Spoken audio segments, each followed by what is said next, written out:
mientras los cielos se abren, te adoro y yo respondo al ver tu... Para los próximos días, ustedes, si tienen la disposición, conseguir un versículo que hable a su vida de parte de Dios y lo comparten con nosotros. Filipenses 2, versículo 5.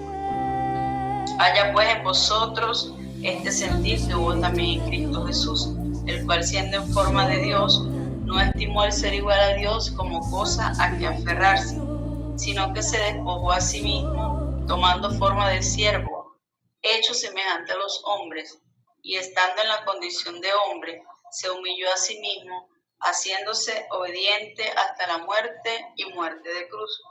Por lo cual Dios también lo exaltó hasta lo sumo, y le dio un nombre que es sobre todo nombre, para que en el nombre de Jesús se doble toda rodilla de lo que está en los cielos y en la tierra y debajo de la tierra, y toda lengua confiese que Jesucristo es el Señor, para gloria de Dios Padre.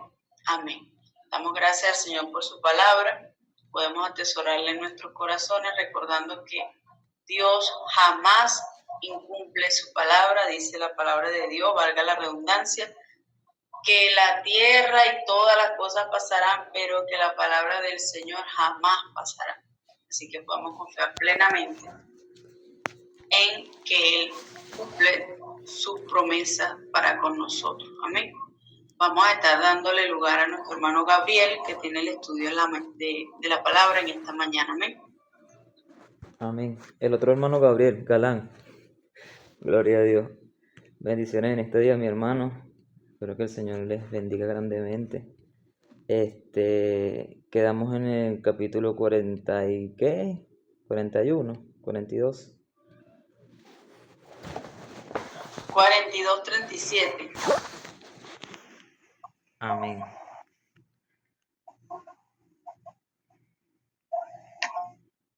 Ya va. Tienes que ayudarme con la Biblia, Roja.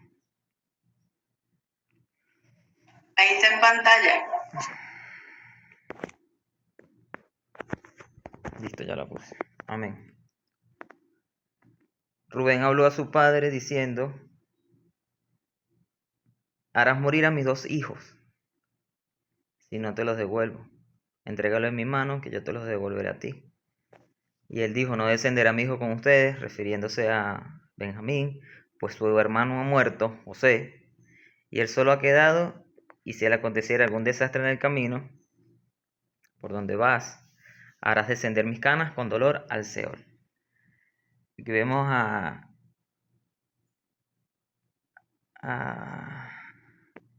Rubén, que es el hermano mayor, el primogénito de los hijos de Jacob, que se dirige a su padre, ofreciéndole un trato, ofreciéndole algo a cambio de que le permitiera a uno de sus hermanos, el menor en este caso, el último de sus hijos, que se lo prestara, prácticamente como decimos coloquialmente.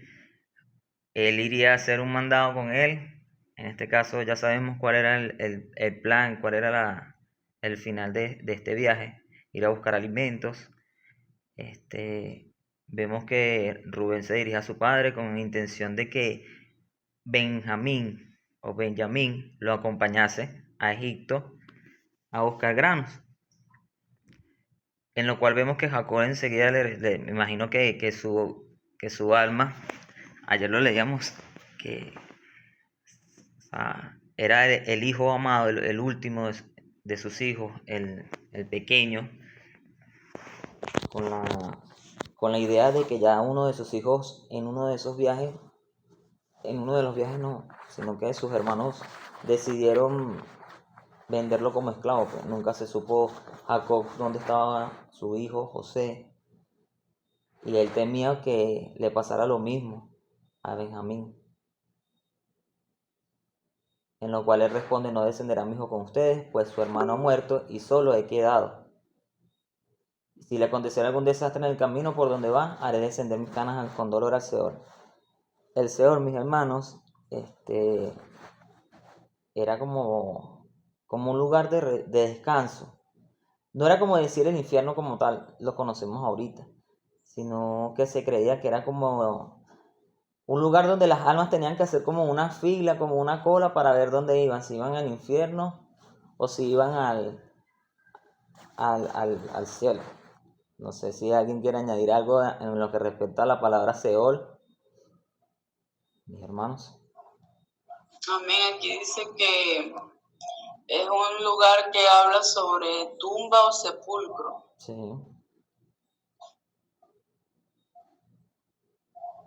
Amén.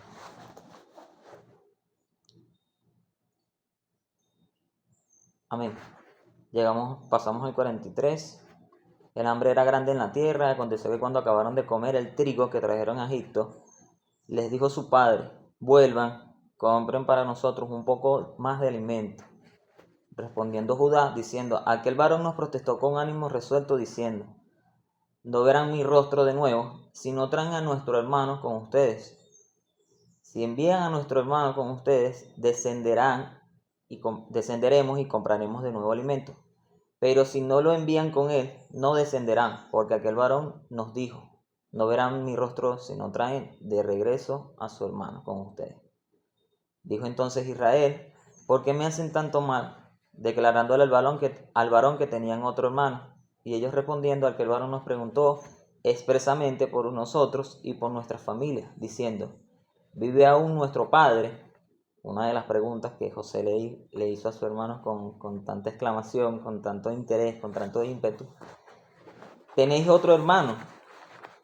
Obviamente que él era el último él era el último hijo de su padre, y al enterarse que después que él fue vendido como esclavo, su padre pudo haber tenido otro hijo después de él, le causó también impresión, que les pregunta con tanto ímpetu: ¿le declaramos conforme a estas palabras? ¿Acaso podíamos saber qué él nos diría? Que él nos haría esta propuesta, pues que él nos diría que lleváramos a nuestros hermanos. Amén. Jacob replicó: no descenderá mi hijo con ustedes, no descenderá mi hijo con ustedes. Jacob no solamente insistió en que Benjamín no abandonaría el hogar, sino que habló como si solamente estuviera un solo hijo. Aparentemente Jacob pensó mucho en Simeón. No le importaba que Simeón pudiera pasar el resto de su vida en una cárcel en Egipto. Ya sabemos que Simeón fue el que se quedó en la cárcel mientras sus hermanos, en la visita que hicieron, en la primera visita que hicieron a Egipto para comprar trigo. Ajá, Roger. En el capítulo anterior me llama la atención y es que Rubén le dice: si yo no vuelvo con tu hijo, con tus dos hijos, toma mis dos hijos. O sea, está entregando a sus hijos para darle confianza a su papá de que él va a traer de regreso a Benjamín y a Simeón, que estaba en la cárcel. Pero vemos que y este sacrificio también lo vemos reflejado en Dios cuando entrega a su único hijo. Pero vemos también que en el último versículo, creo que el 38, Sí, Jacob se niega y le dice que no se van a llevar a Benjamín, y se refiere como si él fuera su único hijo. No le importa Simeón, si Simeón tiene que pasar toda la vida en la cárcel. solo le No le importaba importa Benjamín. ninguno que todos se mueran de hambre, a él solamente le importa que Benjamín no fuera. Entonces vemos acá que verdaderamente Jacob no estaba confiando en el Señor, y que aparte de eso se estaba cuidando de su propio dolor, pero no estaba cuidando a más nadie. Y sigue cometiendo el mismo error de demostrar delante de sus hijos que solamente le importa a Benjamín como su único hijo. Ahí dice: me van a dejar, ya él está solo, ya José no está, él queda solo. O sea, no tengo más hijos. O sea, sigue con el mismo error desde el inicio hasta el final. Amén. Amén. No, y lo decíamos, lo veníamos hablando todos estos días, ¿no? Nunca aprendió lo que el Señor le quería enseñar, pues, porque nosotros sabemos que todas las cosas para los que creen en Dios nos ayudan para bien. Y y seguía aferrándose a su último hijo, seguía aferrándose al menor, o sea, desechando a los otros. Sabemos que la historia cuenta que ellos eran malos, pero seguían siendo sus hijos. Y también me causaba bastante curiosidad porque, oye, te está dando dos niños, dice que sus dos hijos, a cambio de la vida de Benjamín. No, o sea, te estoy dando dos bebés, dos pequeños, que los puedes agarrar en caso de que pase algo, de que yo no regrese, de que mi hermano Benjamín no regrese, y los agarras tú y puedes hacer con él lo que tú quieras, porque recordando todo lo que hemos venido estudiando de Génesis, recordando que los pactos, los tratos, perdón, eran de palabra, eso no se rompía. Entonces Rubén ya le estaba dando su palabra de que agarra a mis hijos si llega a pasar algo y puedes hacer con ellos lo que tú quieras, hasta tomar su propia vida si así le place a Jacob. Pero vuelve Jacob con las patas otra vez y vuelve a cometer lo mismo. O sea, yo digo que menospreciando a todos sus hermanos, pues porque sabemos que le daba más valor a la vida de Benjamín que a cualquiera de ellos, que ya, o sea, eran 8 más, 8, 9 con Benjamín, 11 con José, 12 con el que ya estaba en la cárcel que era Simeón. Entonces, oye, ¿acaso la vida de nosotros no vale, padre? Es una de las preguntas que podría hacerse uno de sus hermanos. Amén. La hermana Denis, ¿tenéis la palabra? Bueno, eso nos ayuda a nosotros también, porque a veces los padres cometemos errores. Y aún en estos tiempos, ese error que cometió él se puede cometer ahorita. En cuanto tenemos varios hijos, obviamente, cuando tengamos varios hijos. En mi familia pasó así. Entonces, esos son errores que podemos cometer. Entonces, oremos a Dios para que eso no pase, porque sí afecta a los otros hijos. Amén. Y no, hermano y hermana, no solamente como hermanos, como hijos, sino también nosotros, porque a veces nosotros podemos sentir esa envidia a tal caso de hacerle algo a nuestros hermanos, y nuestros hermanos son nuestros hermanos, seres queridos. Y aquí estos hombres, lo que pasa es que aquí estos eran 12, y es tremendo, pues, porque a veces hasta como hijos, como hermanos, no aprendemos sino a las cosas malas, pues. Y estas son cosas que no debería pasar en nuestra familia, pues. Obviamente que ellos son una familia muy disfuncional, todo esto ya lo hemos dicho, tenían demasiadas cosas que corregir y el Señor estaba con ellos aún así y no aprendían. No aprendían por las malas, no aprendían por las buenas, no aprendían con palabras dulces, no aprendían con nada. Y aún así el Señor tuvo misericordia de ellos, o sea, los ayudó hasta el punto de que tuvo que procesar a uno de sus hermanos, llevándolo allá en el desierto de Egipto para que los salvara más adelante. Claro, ellos no van a entender esto, o sea, que hasta que José se les revele, pero son cosas que ellos no aprendieron. Seguimos leyendo, Jacob no aprende, no dale tanta importancia a uno de sus hijos, sino a todos, porque todos son sus hijos y hasta sus nietos, pues, porque prácticamente me siento desechado, pues no tomaste a mis hijos, no significan nada para ti, vale más la vida de uno de mis hermanos que tus nietos. Y los nietos también son importantes. Hay abuelos que aman a sus nietos, a veces hasta el punto que aman más que a sus hijos. Entonces, también no era ya con los hijos, sino con los nietos. Ya vemos que pasa de la primera generación y ya se sigue repitiendo el patrón, pues. Ya necesitábamos que el Señor se revelara en la vida de Jacob, se revelara en la vida de los muchachos para que dejaran de ser malos, que se dejaran de su maldad, que se devolvieran de todo lo que habían hecho, porque la conciencia les pesaba, la conciencia les decía, la sangre de nuestro hermano, o sea, nunca se supo dónde estaba, no supimos qué pasó con él, nada de esto. Y todos los días yo me imagino que se arrepentían de lo que habían hecho. Amén. No descenderá mi hijo con ustedes. Jacob no solamente insistió de que Benjamín no abandonaría el hogar, sino que habló como si solamente tuviera un hijo. Aparentemente Jacob pensó mucho en Simeón, porque no le importaba pasar el resto de su vida en una cárcel en Egipto.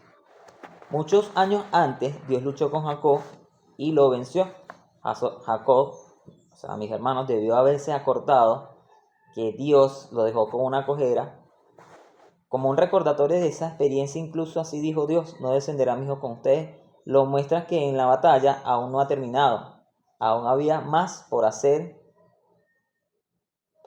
y más de Jacob por entregar a Dios. Lo que les estaba diciendo mi hermano, muchas cosas de las que el Señor había tratado con Jacob, y aquí seguimos leyendo que Jacob no dio a su brazo a torcer, no, siempre tenía algo que seguir corrigiendo para que el Señor lo exaltara, el Señor, sus hijos, el trato con sus hijos, ahora vemos más adelante el trato con sus nietos. Amén. Mi hermana Denis levantó la mano. Nos damos cuenta también, bueno, me pude dar cuenta de que quizás el aprendizaje no lo tomó tanto el padre, pero sí los hijos, porque cuando ellos están frente a José, que él les pregunta por el hermano menor, ¿verdad? Ellos se asustan. Desde ese momento ellos empiezan a asustarse, porque saben lo que se significa traer a Benjamín acá, ¿me entiendes? Al separarlo del padre. O sea, que ellos entendieron, quizás nosotros lo vemos así, pero ellos entendieron de que Benjamín era los ojos de su papá, pues, ¿me entiendes? O sea, como por decirlo así. O sea, era alguien muy importante, y ya ellos, como adultos o como hijos de él, que ya lo conocían, porque nosotros llegamos a conocer a nuestros padres, se dieron cuenta de que Benjamín formaba una parte muy importante en su padre, porque desde un principio ya ellos sabían la actitud o la posición que él iba a tomar. Amén. Y no sé si les ha pasado a mis hermanos, que como, valga la redundancia de la palabra, como hermanos, los que tenemos familia de varios hermanos, cuando nos mencionan algo que ya nosotros sabemos que tenemos culpa, que hicimos algo malo, mira, ¿quién quebró el vaso de la licuadora? Un ejemplo. Y uno así como que se timbra, uno como que se asusta. A ver, mi conciencia me dice que ya me descubrieron, me están acusando, ¿qué hago? ¿Será que hablo antes de que tomen la palabra por encima de mí? ¿O espero para ver si le puedo echar la culpa a mi hermano? ¿O qué hago? ¿Qué hago? Entonces, como les vengo diciendo, yo creo que la conciencia de ellos ya lo estaba acusando. Obviamente que ellos tenían conocimiento de Dios, pero no tenían el temor de Dios. Les decía en estos días, porque Dios no le reveló a Jacob lo que había pasado con su hijo.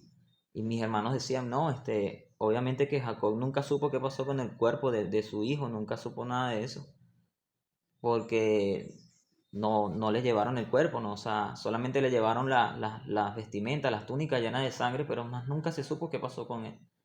Obviamente que creemos que el Señor no le reveló eso, porque aún estaba vivo José.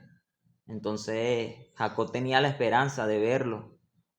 Yo no lo dice la palabra literalmente, pero puedo ver que a lo mejor él tenía esa esperanza de ver su hijo vivo aún. Amén. Si acontece algún desastre en este punto, Jacob no podía confiar en Dios nuevamente. Él vivió protegiéndose a sí mismo contra sus dolores futuros, intentando de que sus hijos, los amados, no salieran de donde él los podía controlar, de donde él los podía ver, donde él los podía tal vez quizás proteger de cualquier peligro, que ya sea algún animal o un intercambio, una lucha de caminos. Dios estaba a punto de traerle a Jacob buenas noticias, más grandes de lo que alguna vez Jacob había esperado. Jacob no se esperaba nada de esto. O sea, Jacob tenía la esperanza, quizás, de que algún día podría ver a José, pero nunca se imaginó en qué condición. Si feo, si flaco, a lo mejor sin una pierna, en un accidente, un animal. O sea, nunca se imaginó nada de esto. El amado hijo que creías muerto estaba realmente vivo. El hijo vivo había sido exaltado al lugar más alto. El hijo vivo les daría el pan de la vida, el pan que los salvaría de la hambruna en el desierto. El hijo vivo era el salvador del mundo, pues ya que a José se le exaltó y sabemos que él fue el que administró este tiempo de sequía, este tiempo de abundancia, de hambruna, en sus tiempos, hizo muchas construcciones, movió mucha influencia en Egipto para hacer este tipo de trabajo, este tipo de encomiendas. Como ya lo sabemos, no es algo fácil dirigirse a un pueblo y siendo extranjero. Obviamente ya tenía el poder del faraón, pero aún así, sin embargo, el trabajo administrativo, mis hermanos, es sumamente complicado. Coordinar algo, los que han tenido oportunidad de coordinar algo en la iglesia, quizás para 100 personas, a lo mucho, sabemos que es súper complicado. Hay todas las cosas, por más que nosotros somos atentos, siempre se nos escapa algo de las manos. Y con la ayuda y el favor de Dios, José pudo sacar esta tarea inmensa adelante. El hijo vivo significaba que podía confiar en Dios nuevamente, pues había una esperanza de que Dios le devolviera a Jacob su hijo. Y aún así él seguía confiando plenamente en Dios. El hijo vivo le daría esperanza a los desesperados. Vemos en las escrituras que ya no era solamente al pueblo de Egipto al cual José podía saciar el hambre, la escasez, la hambruna, sino que ya empezaron a gente alrededor de esta nación a acercarse por trigo, por comida, por alimento. Pues vemos que ya la tierra no producía nada, ya no había ningún alimento quizás en reserva, ya no había nada donde ellos pudieran agarrar algún suplemento para alimentarse, ya no había nada, mis hermanos. Amén. Pasamos al capítulo 43, mis hermanos. José se reúne por segunda vez con sus hermanos. Amén. Jacob decide viajar. Jacob decide dejar que los hermanos vuelvan a Egipto con Benjamín. Aquí vemos que Jacob ya cambia de parecer. Vemos que en los últimos versículos del 42 dice que no, porque ya ustedes me causaron un mal, él prácticamente le echó las culpas a sus hermanos de lo que le pasó a José.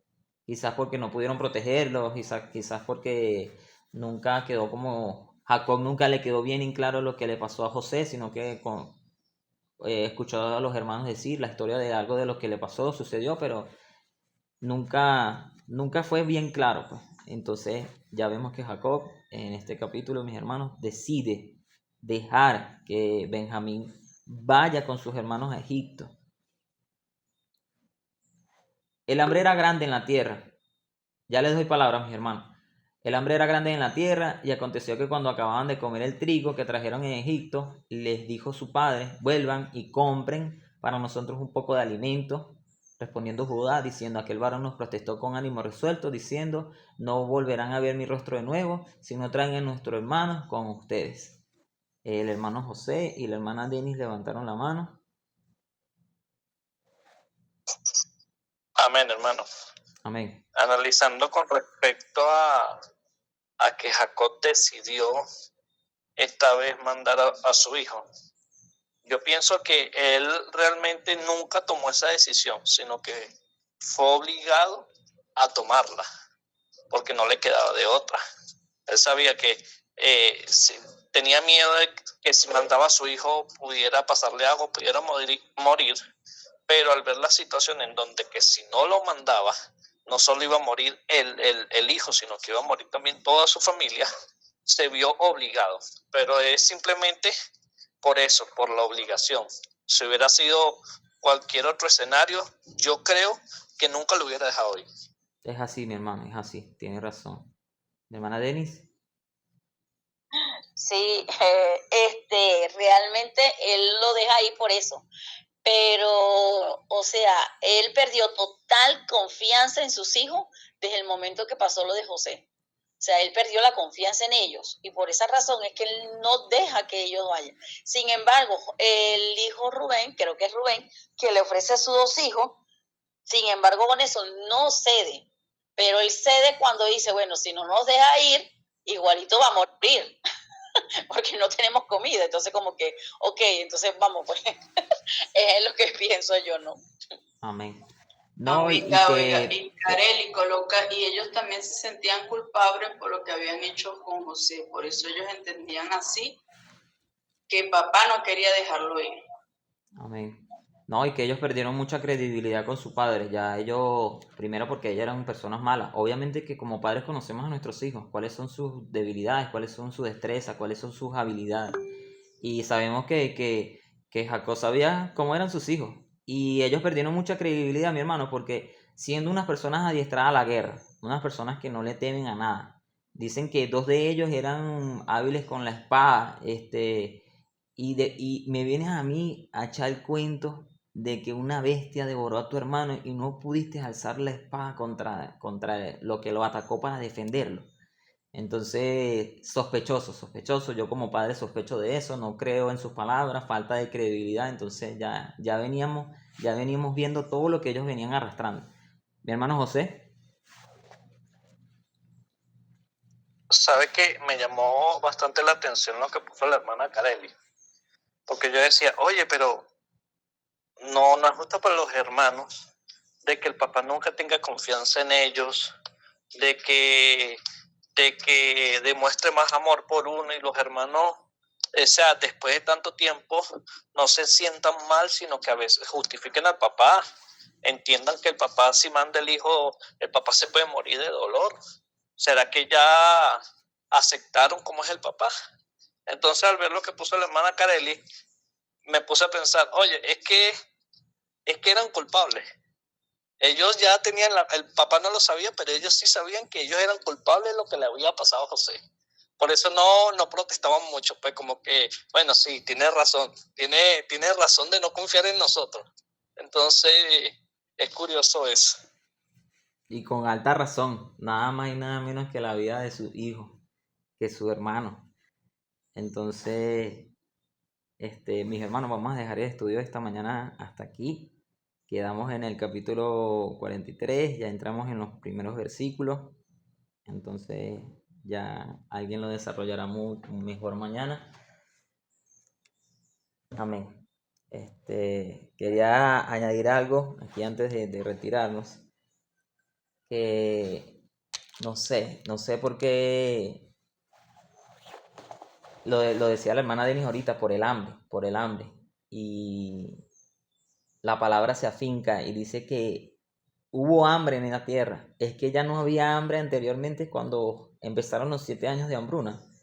El hambre era grande en la tierra, aún más grande de los 7 años que mencionaba la palabra cuando empezó la historia de José. Entonces vemos que la tierra ya no producía nada. O sea, los graneros estaban vacíos, la gente, yo me imagino que empezó a pelear. Ustedes tienen que recordar muy bien todo lo que ya nosotros hemos pasado como venezolanos. El pelearse quizás por una bolsa de harina, quizás fue por un grano de arroz. Yo me imagino que todas estas cosas estaban empezando a acontecer en este tiempo, en Egipto, donde había mucha gente extranjera que venía a comprarle grano a José, a la administración de José. Y esto no lo dice la palabra, eso es otro oficial.